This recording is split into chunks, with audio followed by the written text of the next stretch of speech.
లేచి నిలబడి మాట్లాడేవాడు. ఏంటి నీ శాసనాలు,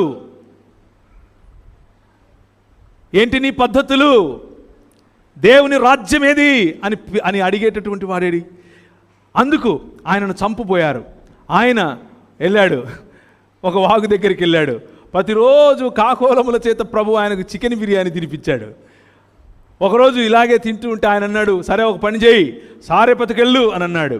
అక్కడ ఒక వృద్ధురాలు, లేకపోతే ఒక విధవరాలు, ఏ విధవరాలినైతే ఈ రాజ్యాలు పట్టించుకోవటం లేదో, ఏ విధవరాలైతే వీరు పట్టించుకోకపోవటం చేత వనరులు లేక చచ్చిపోదాం అనుకుంటుందో, ఈరోజు రాత్రి తిని నేను నా కొడుకు చచ్చిపోతాం అనుకుంటుందో, ఆ విధవరాలి చేత ఆ విధవరాలిని ఈ ప్రవక్త ఆశీర్వదిస్తాడు.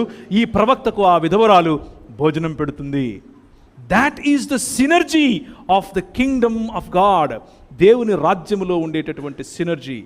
బీద, బడుగు, బలహీన, పేద వర్గాలకు ప్రతిగా, వారికి ప్రతినిధిగా నిలబడేవాడు ప్రవక్త. వారిని పోషించగలవాడు ప్రవక్త. వారిని ఆశీర్వదించగలవాడు ప్రవక్త.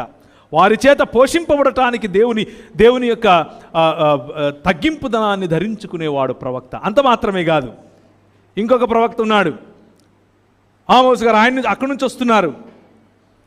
ఆయనకు రాజు గెలబడి చెప్పాడు, ఏమయ్యా ఆయన ఏంది 3 ఏళ్ళు అయిపోయింది, ఇక్కడ వర్షం లేదు, నేను పోయి కలుసుకొని వస్తా అంటే ఈయన అడ్రస్ చెప్పాడు, ఫలానా చోటు ఉంటాడు, ఆ వాగుంది ఒకటి, సరే నేను పోయి వస్తా. నేను గుర్రం వేసుకుని వెళ్తుంటే ఆయన మధ్యలో నుంచి వస్తున్నాడు.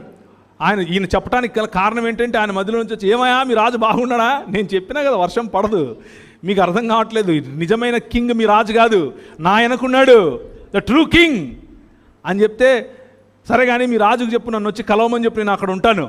అయ్యా నీ అడ్రస్ నేను ఇస్తే నేను చెప్తాను, ఆయన వస్తాడు, నువ్వు ఆడ ఉండవు, ఎక్కడికో పోతావు, ఈయన నన్ను చంపుతాడంటే టెన్షన్ పడకు, రమను అని అన్నాడు.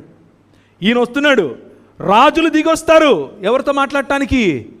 ప్రవక్తలతో మాట్లాడటానికి, దేవుని ప్రతినిధులతో మాట్లాడటానికి రాజులు దిగొస్తారు. ప్రియమైనటువంటి దేవుని సంఘమా, ఈరోజు నిన్ను దేవుడు పరిశుద్ధాత్ముని చేత అభిషేకించి ఒక ప్రవక్త వలె నీవు నిలబెట్టాలి అని అనుకుంటే, మరి నీ పరిస్థితి ఏంటి? నీ బాస్ ఏ రోజైనా దిగొచ్చి నీతో మాట్లాడా?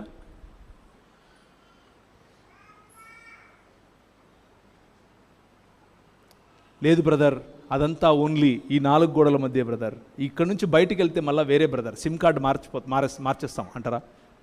No. Our life is to confront powerful